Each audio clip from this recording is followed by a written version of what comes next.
கிரியா யோகம் உனக்குள் ஒரு பயணம், நற்பவி அனைவர் வாழ்வில் சுபம் உண்டாகட்டும் அப்படின்ற ஒரு நல்ல வார்த்தையோட இன்னைக்கு நம்ம கிரியாவுடைய இன்னும் சில ரகசியமான சூட்சுமமான விஷயங்களெல்லாம் இந்த வீடியோவில் நம்ம பார்க்கலாம். முன்னாடி வீடியோக்குள்ளே பார்த்தீங்கன்னா நான் சொல்லியிருப்பேன், கிரியாவுடைய ஒவ்வொரு ரகசியங்களும் ஒவ்வொரு விஷயங்களும் அதனுடைய தாற்பயங்கள் அதனுடைய முக்கியமான அந்த நுட்பங்கள் எல்லாத்தையுமே சொல்லியிருப்பேன். அந்த 16 நிலைகளையும் எல்லா 16 நிலைகளையுமே பார்த்தீங்கன்னா முதல்ல அந்த புருவ மைய முதல்நிலை பயிற்சி, அந்த புருவ மையத்தை தான் எல்லாருமே சொல்கிறோம். எல்லா குருமார்களும் எத்தனை தியானங்கள் கற்றுக்க போனாலும் அத்தனை பேருமே இந்த பயிற்சி தான் ஆரம்பமே. இந்த ஆரம்பம் தொடங்கிட்டிங்கன்னா ஒன்ஸு அடுத்த நிலை, அடுத்த 16 நிலைகளுக்கு ஒவ்வொரு நிலையாக அது தனக்குள்ள குருவாக இருந்து தன்னுடைய ஆன்மாவை அந்த சரியான பாதையில் பயணிக்க வச்சு கூட்டுட்டு போயிட்டே இருக்கும். இந்த வீடியோவில் பார்த்தீங்கன்னா இந்த வீடியோவில் பாதியில் அந்த படம் கொடுத்துருப்பேன். முதல்நிலை பயிற்சி எப்படி செய்யணும், அந்த கண் எப்படி பார்க்கணும் புருவமயத்தை அப்படின்ற அந்த படத்தை கொடுத்துருப்பேன், புகைப்படத்தை நீங்கள் பார்த்தா தெரியும். அதாவது இந்த முதல்நிலை தீட்சை அப்படின்னு சொல்லுவாங்க. இதை முதல்நிலை பார்வையை நிலைப்படுத்துதலில் தான் இப்போ நான் சொல்ல போகிறேன் அந்த வீடியோவில்.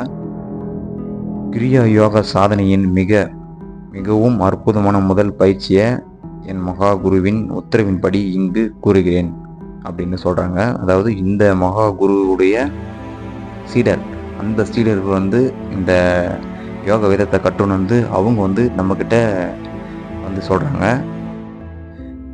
சாயுட்ச நிலை என்னும் மரணமில்லா பெருவாழ்வு நிலையினை அடையும் உண்மையான சாத்தியமான மார்க்கமாகும். இந்த பயிற்சியினை முறையாக செய்பவர்கள் கண்டிப்பான முறையில் சந்தேகமின்றி பெருவாழ்வு நிலையினை அடைய முடியும் அப்படின்றாங்க. கேட்பதற்கும் பார்ப்பதற்கும் மிகவும் எளிமையாக தோன்றப்பட்டாலும் மிகவும் கடினமான பயிற்சியாகும். இது கொஞ்சம் கடினமான பயிற்சி தான். இதை சாதிப்பதற்கு பொறுமையும் மன உறுதியும் தேவை அப்படின்றாங்க. அத்துடன் இந்த பயிற்சியை மேற்கொண்ட பின்பு வேறு எவ்விதமான அபியாசங்களும் செய்யக்கூடாது அப்படின்றாங்க. அதாவது இந்த முதல்நிலை பயிற்சி செஞ்ச பிறகு வேறு ஏதாவது யோகாசனங்கள் செய்கிறதோ, வேறு ஏதாவது யோகா செய்கிறதோ, வேறு ஏதாவது தியானங்கள் டைப்ஸ் வெரைட்டிஸ் ஆஃப் தியானங்கள் உங்களுக்கு தெரிஞ்ச விஷயங்களை கலந்து போட்டு செய்கிறதோ அதெல்லாம் இருக்கவே கூடாது. ஏன்னா இது சரியான எஃபெக்ட். அதனால் ரொம்ப கவனமாக எச்சரிக்கையாக செய்யணும், பொறுமையாக அப்படின்றாங்க.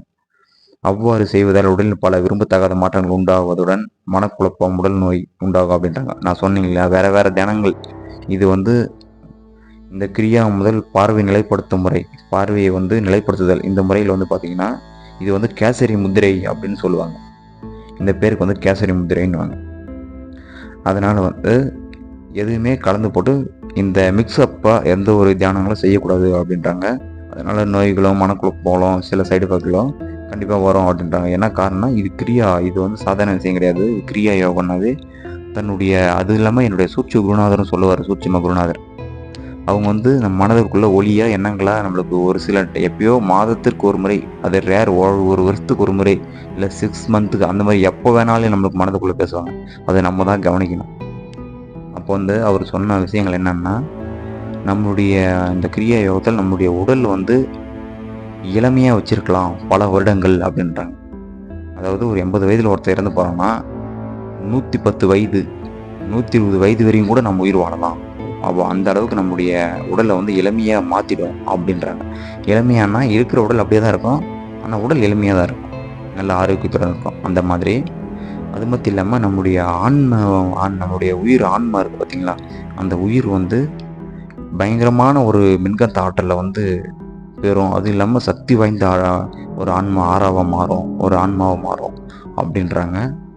அது மட்டும் இல்லாமல் இந்த மாபெரும் யோக விஞ்ஞானத்தை கை கொள்ள நினைப்பவர்கள் முதலில் 4, அதாவது பல விதமான பயிற்சிகளை கடுமையான பயிற்சிகளை மேற்கொள்ளணும் அப்படின்றாங்க. அது மட்டும் இல்லாமல் முதல்ல பார்த்திங்கன்னா நன்கு தீவிரமாக யோசித்து அதன் பின்பு ஒரு முறைக்கு பல முறை பயிற்சியின் செயல்முறைகளை நன்கு கற்றுணர்ந்து அதன் பின் மேற்கொள்வது அவசியம் அப்படின்றாங்க. ஒரு முறைக்கு 2 முறை நல்லா பயிற்சி எடுத்துகிட்டு பல முறைக்கு அதுக்கப்புறம் இதை கொஞ்சமாக பயிற்சி எடுக்கிறது நல்லதுன்றாங்க. அவ்வாறு நீ பயிற்சியை ஆரம்பிக்கும் போது தினமும் அதிகாலை எழுந்து முன்கூறியபடி நித்திய சுத்திகளை முடித்து பின்பு அதன் பின் பயிற்சி தொடங்க வேண்டும். நித்திய சுத்திகள்னால் நம்மளுடைய ஃப்ரெஷ்னஸ் தான். நம்ம ப்ரஷ் பண்ணிவிட்டு சுத்தமாக அமர்ந்து நம்முடைய எல்லா காலை கடன்களும் முடித்துட்டு ஃப்ரெஷ்ஷாக வந்து அமர்ந்து அதை தான் சொல்கிறாங்க, ஃப்ரெஷ்ஷாக வந்து செய்யணும் அப்படின்னு. அதாவது தந்த சுத்தி முறை, இந்த மாதிரி இந்த தந்த சுத்தின்னா பல் விளக்குறது, அதை தான் சொல்கிறாங்க. உடல் சுத்தி முறை இதெல்லாம் பண்ணிட்டு தான் அது செய்யணும். கண்களை சுற்றி பண்ணுறது, நேத்திர சுத்தி முறை, அதாவது கண்களை வந்து தண்ணியில் விட்டு திறந்து பார்க்கறது, அது வந்து கண்ணில் இருக்கிற டஸ்ட்டெல்லாம் கிளியர் பண்ணால் ஈட்டை குறைக்கும், அதுக்காக. அது மாதிரி இதில் வந்து ஒரு 4 பிரிவு இருக்குது, அதை சொல்கிறேன் பாருங்கள். உயிர்ன்றது வந்து ஜீவாணு, அது உட்சுவாச நாடி, அப்புறம் வெளி சுவாச நாடி, பூட்டு, உயிர், அதுக்கப்புறம் வந்து உயிரை வந்து ஜீவாணுன்னு சொல்லுவாங்க. அப்புறம் சுவாச நாடின்னு ஒன்று இருக்குது, சூட்சும நாடின்னு ஒன்று இருக்குது. இந்த மாதிரி பலவிதமான நாடிகள் ரொம்ப இருக்குது நம்மளுடைய உடலில். அதெல்லாம் வந்து தியானம் பண்ண பண்ண முதல்நிலை பயிற்சி கடக்க அதுவே மற்ற பயிற்சி நிலைகளுக்கு தானாக கூட்டிகிட்டு போகும். இந்த கிரியா யோக எனும் பயிற்சியை மேற்கொள்பவர்கள் முதலில் அதற்குரிய இடத்தினை எவ்வாறு தயார் செய்து கொள்ள வேண்டும் என்பதை உணர்ந்து கொள். யாரும் டிஸ்டர்ப் இல்லாத இடமா இருந்தால் ஓகே தான். நமக்கு எப்போயுமே எந்த ஒரு டிஸ்டர்ப் இல்லாத தனியான ஒரு அறை அது இருந்தால் ஓகே தான். அதாவது 6 அடி நீளம் 6 அடி அகலம் உள்ள ஒரு தனி அறை அவசியமானதாகும். இவற்றினுள் சுத்தமான சுண்ணாம்பு அடித்து வெள்ளை சுண்ணாம்பு தூய்மையாக வைக்க வேண்டும். இந்த அறைக்குள் எவ்விதமான படங்களோ பொருட்களோ உருவ சிலைகளோ வைக்கக்கூடாது. ஏன்னா நம்முடைய கவனம் வந்து சிலைகளோ ஃபோட்டோவோ இல்லை ஏதோ ஒன்று இருக்குதுன்னா அது மேலே கவனம் போயிடும், சரிங்களா? அதனால் எதுவுமே இருக்கக்கூடாது அப்படின்னு சொல்கிறாங்க. அது இல்லாமல் இந்த அறையின் நடுவில் ஒரு 3 அடி நீளம் 3 அடி அகலமுள்ள 4 அங்குலம் உயரமுள்ள மரப்பலகையிலான பீடம் ஒன்று அமைத்து அதன் மீது ஒரு தூய்மையான வெள்ளை துண்டினை போட வேண்டும்ன்றாங்க. அது இல்லாமல் இந்த மாதிரி போட்டு செய்கிறது நல்லதுன்றாங்க. இப்போ பாரு, அந்த முதல்நிலை தீட்சைக்கான அந்த ஃபோட்டோ இப்போது உங்களுக்கு காமிச்சிருப்போம் பாருங்கள். அந்த மாதிரி தான் நம்முடைய பார்வையை நிலைநிறுத்தி செய்யணும் பயிற்சி. இந்த பீடத்தில் 1 அடி உயரத்தில் 4 அங்குல உயரத்தில் சிறியதாக ஒரு கட்டையை வைத்து அதன் மீது ஒரு அகல் விளக்கை ஏற்றி வைக்கவும். இந்த விளக்கிற்கு நல்லெண்ணெய், இழுப்பு எண்ணெய், புங்க எண்ணெய், விளக்கெண்ணெய், வேப்பெண்ணெய் ஆகிய 5 எண்ணெய் சமமாக கலந்து பயன்படுத்த வேண்டும் அப்படின்னு சொல்கிறாங்க. அல்லது பசுவின் நெய் பயன்படுத்துறது ரொம்ப நல்லது. செம்பருத்தி பஞ்சு திரியை போட்டு பயன்படுத்துறது. அப்படி கிடைக்கலன்னா சாதாரண பஞ்சை கூட நீங்கள் திரியை திரித்து பயன்படுத்தலாம். விளக்கின் சுடரானது வடக்கு நோக்கி இருக்க வேண்டும். விளக்கின் சுடர் இருக்குது பார்த்தீங்களா, அந்த சுடர், அந்த எரியிற தீபத்துடைய அந்த சுடர் இருக்குது பார்த்தீங்களா, அது வந்து வடக்கு நோக்கி இருக்கணும் அப்படின்றாங்க.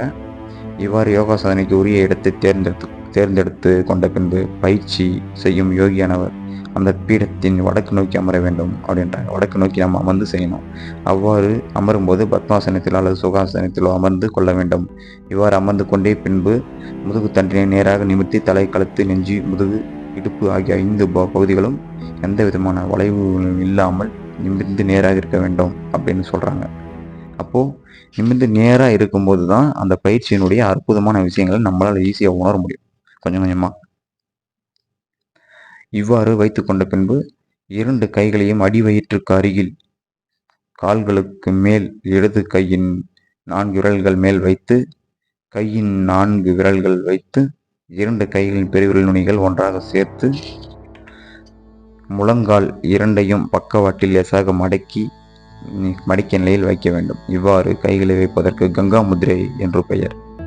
இந்த மாதிரி அமர்றதுக்கு வந்து எப்படி உட்காரணும்னா, வலது கால் இடது கால் தொடமையிலும் இடது கால் வலது கால் தொடமையாலும் போட்டுட்டு நம்முடைய வலது கை இருக்குது பார்த்தீங்களா, வலது கை, அந்த வலது கை வந்துட்டு அந்த கால் அந்த தொப்புளுக்கு வயிறு அடி வைத்து கையில் ஒரு கை மேலே ஒரு கை ஆகத்தை பார்த்த மாதிரி நம்ம கை மேலே அழகாக 2 கையை ஓப்பன் பண்ணி விரித்து இடது கையை மேலே வலது கையை வச்சு இப்படி நம்ம வந்து அதனுடைய ஃபோட்டோவும் நான் உங்களுக்கு கொடுக்குறேன், கங்கா முதிரை ஃபோட்டோ பாருங்கள்.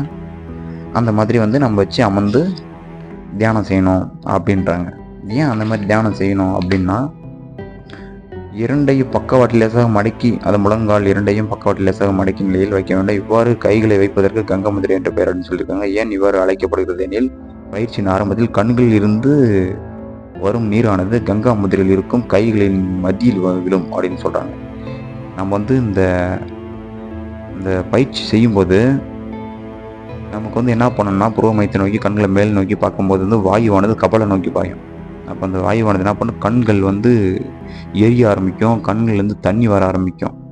அப்போ அந்த தண்ணியானது வந்து தன்னுடைய கைகள் நம்ம விரித்து வச்சுருக்கோங்க தெரியுமா, அடி வயிற்றுக்கு அடியில் கை 2 கை, ஒரு கை மேலே இன்னொரு கை விரித்து வச்சுருக்காங்க இல்லைங்களா, அது மேலே வந்து ஒரு ட்ராப்பாக வந்து விழும்.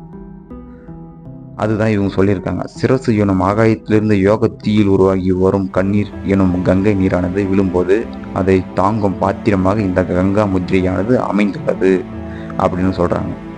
அந்த அக்னி தீயில், அந்த யோக அக்னியில் அந்த கண்ணிலிருந்து ஒரு ஒரு ஒரு ட்ராப்பாக வந்து தண்ணி விழும். நானும் பயிற்சி எடுக்கும்போது எனக்கு அந்த மாதிரி கண்ணிலேருந்து தண்ணி தானாக வந்து ட்ராப் பை ட்ராப்பாக கையில் வந்து விழும். அதுதான் வந்து யோக தீயில் நம்ம தியானம் பண்ணும்போது அந்த யோக தீயானது கங்காவானது தீர்த்தமானது வந்து நம்முடைய கையில் வந்து விழும். அதை தாங்கி பிடிக்கிற பாத்திரமாக இது அமையும் அப்படின்னு சொல்கிறாங்க. இவ்வாறு யோகியானவர் யோக தீபம் ஏற்றி யோக பீடத்தின் ஆசனமிட்டு அமர்ந்து கங்கா முதிரை பிடித்த நிலையில் 2 கண்களையும் நன்கு அகலத் திறந்து 2 கருவிழிகளையும் உருவத்தின் மையத்திற்கு கொண்டு வந்து அவ்விடத்தில் பார்த்து பின்பு மெதுவாக 2 விழிகளையும் சிரசின் உட்புறம் பார்க்கும் பொருட்டு மேல் நோக்கி திருப்பி நெற்றியின் மத்தியில், அதாவது நெற்றியின் மத்தியில் இரு புருவ மையங்களுக்கு இடையில் நெற்றியின் மத்தியில் புருவங்களுக்கு இடையிலிருந்து ஒரு அங்குல உயரத்தில் பார்வையை நிலைநிறுத்தபடி அப்படியே அசைவற்று இருக்க வேண்டும். எந்த விதமான மந்திர ஒலிகளையோ வேறு சொற்களையோ வாய்விட்டோ மனதாலோ உச்சரிக்கக்கூடாது அப்படின்றாங்க. எந்த ஒரு மந்திரத்தையும் நம்ம சொல்லக்கூடாது, எந்த ஒரு விஷயத்தையும் நம்ம கவனிக்கக்கூடாது, எதுவுமே நம்ம வந்து கவனத்தை கொண்டு செல்லக்கூடாது. அந்த புருவ மையத்தில் மட்டும்தான் இருக்கணும் கவனம் அப்படின்றாங்க. மனதை எவ்விதமான கட்டுப்பாடும் செய்யக்கூடாது. மனசு வந்து எத்தனை எண்ணலைகள் வந்தாலும் சரி, நீங்கள் அதை எதுவுமே பண்ணக்கூடாது, அப்படியே விட்டுறணும். அதை வந்து எதுவுமே டிஸ்டர்ப் பண்ணக்கூடாது. எவ்வாறு முதலில் 24 நிமிடம் காலை மாலை ஒரு நாளிகை நேரம் மட்டும் விடாமல் பயிற்சி செய்ய வேண்டும் அப்படின்றாங்க. ஆரம்ப காலத்தில் வந்து ஒரு நாளிகை பயிற்சி செய்து சிறிது சிறிதாக நேரத்தை அதிகப்படுத்திக்கலாம். அது அவங்களுடைய ஆற்றலை பொறுத்து. ஒரு ஜாமம் பயிற்சி மேற்கொள்ளும் அளவிற்கு விடாத முயற்சி மேற்கொள்ள வேண்டும் அப்படின்றாங்க. 6 நாளிகை கொண்டு ஒரு ஜாமம் ஆகும். 2 மணி நேரம் 24 நிமிடம், சரிங்களா? இவ்வாறு பயிற்சி செய்யும்போது சுற்றுப்புறத்தில் எந்த விதமான சப்தமும் இல்லாமல் நிசப்தமாக இருப்பது நல்லது. அவ்வாறு இருப்பதால் சீக்கிரம் பயிற்சி முன்னேற்றம் ஏற்படும் அப்படின்னு சொல்கிறாங்க. அப்போ வந்து வெளியில், அதை தான் நான் சொல்கிறது, சித்தர்களும் வந்து சரி, இல்லை இருக்கிற சாதுக்களும் சரி, ஏன் வந்து தனிமையாக போயிட்டு தியானம் பண்ணுறாங்க அப்படின்னா, சத்தம் கேட்காம எந்த டிஸ்டர்பும் இல்லாத இருக்கிறது. அதுதான் குகைகளிலும் காடுகளிலும் மலைகளிலும் வனங்களிலும் இவங்கெல்லாம் போயிட்டு தியானம் பண்ணதுக்கு காரணம் இதுதான். ஏன்னா அந்த சாதனையை சாதிக்கும்போது எந்த ஒரு தொந்தரவும் இருக்கக்கூடாது, எந்த ஒரு டிஸ்டர்பும் இருக்கக்கூடாது. அதனால தான் நீங்கள்லாம் ஒரு சித்தர்களை தேடி போனாலோ இல்லை யாராவது தேடி போனாலும் அவங்க வந்து பிரம்மத்தோட பரபிரம்மத்தோட ஒன்றி அவங்களுடைய அந்த ஒன்றி இருக்கும்போது யாராவது டிஸ்டர்ப் பண்ணாலும் சரியான கோபம் வரும். அப்போ வந்து சபிக்கக்கூடிய விஷயங்கள் கூட நிறைய நடந்திருக்கு. முனிவர்கள் இருக்கிற இடத்துல போயிட்டு டிஸ்டர்ப் பண்ணுறதோ தொந்தரவு, அவங்களா பார்த்து நம்மளை கண் திறந்து பார்த்து கூப்பிட்டு அவங்க வந்து நமக்கு ஒரு சில விஷயங்களை சொல்கிறதோ இல்லை ஆசீர்வாதம் பண்ணுறதோ அது நல்லதை கொடுக்கும். ஆனால் அவங்கள தொந்தரவு பண்ணி நம்ம பார்க்கறது வந்து எப்போவுமே நான் யாருக்குமே நல்லதை கொடுக்காது. அது வந்து எல்லோரும் தெரிஞ்சுக்கணும். பரபிரம்மத்தோடு ஒன்றி இருக்கும்போது என்னன்னா, அவங்க இருக்கிற நம்மளுடைய உடலும் உயிரும் எல்லாமே மறந்து ஒரு அற்புதமான ஒரு ஹாப்பினஸ் அது வந்து சொல்லக்கூடிய, அது அவங்கவுங்களே உணர்ந்தால் தான் அது வந்து அந்த விஷயத்தை வெளியே சொல்லணும். அந்த தியானங்களுடைய அந்த பரபிரம்ம நிலையை வந்து ஒன்றி இருக்கிற அந்த நிலையை வந்து அவங்கவுங்க உணர்ந்தால் தான் வந்து அதை வந்து நம்ம வந்து உணர முடியுமே தவிர, இன்னொருத்தர் உணர்ந்த விஷயத்த இப்படி இருக்கும் அப்படின்னு வந்து சொல்ல முடியாது. ஆனால் அதுலேயும் இந்த கிரியா யோகத்தில் சொல்லியிருக்காங்க, இப்படியெல்லாம் நடக்கும், இந்த மாதிரிலாம் இருக்கும், அவங்கவுங்களுடைய ஒரு எக்ஸ்பீரியன்ஸை பொறுத்து அப்படின்னு சொல்லியிருக்காங்க. அதுக்கப்புறம் வந்து நடக்கக்கூடிய விஷயங்கள் யாருக்கும் வெளியே சொல்லக்கூடாது. அப்படி சொல்கிறதுனால ஒன்றாவது என்னன்னா, மறுபடியும் முதல்லேருந்து நீங்கள் அதை வந்து எட்டி பிடிக்க வேண்டிய நிலை ஏற்படும். அதுதான் வேறு ஃபஸ்ட்டு ஸ்டார்ட் பண்ணணும். இப்போ வண்டியில் 1 லிட்டர் பெட்ரோல் போட்டு போகிறீங்கன்னா, அது 1 லிட்டர் பெட்ரோலுக்கு எவ்வளோ தொலைவு ட்ராவல் ஆகுமோ அந்த தொலைவுக்குள்ளவே நம்ம வந்து மறுபடியும் நம்ம முன்னெச்சரிக்கையாக பார்த்துக்கிட்டு மறுபடியும் 100 லிட்டர் பெட்ரோல் போட்டுக்கணும். அப்போ தான் மேற்கொண்டு நம்ம பயணிக்கிறதுக்கு தேவைப்படும். நம்ம 1 லிட்டர் பெட்ரோலில் போயிட்டு நாம் வந்து ஒரு 200 கிலோமீட்டர் பயணிக்கணும் வண்டியில், நான் போகிறேன்ட்டு போனால் போய் வண்டியில் வண்டி வந்து எங்கேயாவது நடு ரோட்டில் நின்றுக்கும். அந்த மாதிரி தான் தியானம். தியானங்கள் வந்து ஒரு பயணத்தில் ஆரம்பிச்சிட்டிங்கன்னா பொறுமையாக நின்று அடுத்த ஸ்டேஜ்னு பொறுமையாக ஒரு ஸ்டெப்பாக தான் நம்ம தாண்டி போகணுமே தவிர, நாம் வந்து அடுத்தது தான் 16வது நிலையை பிடிச்சிட முடியாது. முதல் படி 2ஆம் படி 3ஆம் படி படிப்படியாக தான் ஏறி போக முடியும். அதனால் வந்து நான் என்ன சொல்கிறேன்னா, அவங்க சொல்லியிருக்கிற குருமார்கள் சொல்லியிருக்கிற சூட்சமங்கள் என்னன்னா, முதல்நிலை பயிற்சியை நீங்கள் தொட்ட ஆரம்பித்த உடனே உடம்புக்குள்ளே ஒரு விதமான சைடு எஃபெக்ட்லாம் வரும். அந்த வலியை தாங்கிக்கணும். தேள் கொட்டணும் மாதிரி வலிக்கும். அதெல்லாம் சொல்லியிருக்காங்க. அதெல்லாம் சைடு எஃபெக்ட் வரும். ஒரு சில அவங்க உடலுக்கு ஏற்ற மாதிரி தான் சில உபாதைகள் வந்து தெரியப்படும். அதுக்கு வந்து மருந்தோ மாத்திரையோ இல்லை வந்து ஒரு மருத்துவத்தோ ஏதோ ஒன்று எதுவுமே செஞ்சிக்கக்கூடாது அப்படின்றாங்க. அது நாளடைவில் தானாகவே வந்து கரைஞ்சி மறைஞ்சி காணாமல் போயிடும் பயிற்சியின் தொடக்கத்தில் அப்படின்றாங்க. அதனால் இந்த கிரியான்றது வந்து ரொம்ப அருமையான ஒரு இறைவனை தேடி பிடிக்கிறதுக்கான, இறைவனோட ஒன்றரை கழகத்துக்கான அருமையான ஒரு இறைப்பாதை. எத்தனையோ விஷயங்கள் வந்து நம்ம வந்து பார்த்துருப்போம், எத்தனையோ விஷயங்கள் நம்ம தேடி பயணிச்சிருப்போம். எல்லாமே எங்கே முடியுதுன்னு பார்த்தீங்கன்னா, பல லட்சக்கணக்கான யோகங்களாக இருக்கட்டும், முதிர்களாக இருக்கட்டும், கலைகளாக இருக்கட்டும், அக்னி தீபம், அந்த தீபத்தை வச்சு தான், அந்த பஞ்சபூதத்தை வச்சு தான் எல்லாமே பயணிக்குவாங்க. பஞ்சபூதத்தில் தான் வந்து எல்லாருமே வந்து சுற்றி பார்த்துட்டு மறுபடியும் அங்கேயே தான் வந்து நிற்பாங்க. அந்த ஜோதி, அந்த அக்னி அங்கே தான் வந்து நிற்பாங்க. ஏன்னா அதுதான் நமக்குள்ளேயும் இருக்குது. இறைவன் எங்கே இருக்கிறான்னா சிவனை எட்டி பிடிச்சவங்க அது அத்தனை பேருமே சரியான பாதையில் மத்தி தான் பயணிக்குவாங்க தவிர தவறான பாதையில் ஒருபோதும் அவங்களை கூட்டிட்டு போக மாட்டார். அப்படியே தவறான பாதையில் போனாலையும் அவங்களுக்கான சோதனை கொடுத்து மறுபடியும் சரியான பாதையிலேயே பயணிக்க வச்சுருவாங்க. அந்த மாதிரி சிவனுடைய ஆற்றல் வந்து பார்த்திங்கன்னா அவ்வளோ அற்புதம். சிவன் கிட்டேருந்து தான் இந்த கிரியா யோகமே வந்தது. அப்புறம் கிருஷ்ணர், அதுக்கப்புறம் வந்து அந்த மகாபாரதத்தில் அர்ஜுனன், அதுக்கப்புறம் சித்தர்கள், அதுக்கப்புறம் வழி வழியாக இப்படியே வந்து ஒருத்தர் மூலியமாக பரவி இது வந்து இன்னைக்கு இந்த யோக நிலை வந்து அற்புதமான ஒரு விஷயத்தில் வந்து சொல்லப்படுது. அது மட்டும் இல்லாமல் இறைவன் வந்து எப்பவுமே சிவன் நமக்குள்ளே இருக்கான். நமக்குள்ளே இருக்கான்ற விஷயத்தையே தேடி கண்டுபிடிக்கிறதுக்கே சித்தர்கள் பல அரும்பாடு பட்டு இருக்காங்க. நமக்குள்ளே இருக்கிற இறைவனை அன்பால் மட்டும்தான் பிடிக்க முடியும். மற்ற எதாலையும் அவனை பிடிக்க முடியாது. தன் இதயத்துக்குள்ளே இருக்கிற இறைவனை அந்த தியான பயணத்தில் போய் தான் அவங்கள நம்ம வந்து அடைய முடியுமே தவிர வேறு எந்த விஷயத்தாலும் அடைய முடியாது. அது மட்டும் இல்லாமல் இறைவன் மற்றவங்களுக்கு நம்ம வந்து உதவும் போது, அடுத்தவங்களுக்கு பசின்னு உதவும் போது அந்த ஒரு விஷயத்தில் இறைவனை பார்க்கலாம். வெளிப்படையாக நம்மளுடைய இதயத்தில் உணரலாம் ஆனந்தமாக. இந்த இறைவனாகப்பட்டவர்களை எல்லாரையும் நம்ம உணர்ந்து தியானத்தில் பயணிக்கும் போது பிறவி பயன் என்னைக்கு முடிவடைதோ அன்னைக்கு வந்து நம்முடைய ஆன்மாவை சிவனிடத்தில் போய் சேருன்றது உண்மை. மீண்டும் கிரியா யோகத்தை பற்றின இன்னும் ரகசியமான விஷயங்களை மீண்டும் அடுத்த பதிவில் பார்ப்போம். கிரியா யோகம் உனக்குள் ஒரு பயணம். நற்பவி அனைவரும் வாழ்விலும் சுபம் உண்டாகட்டும், மங்களம் உண்டாகட்டும்.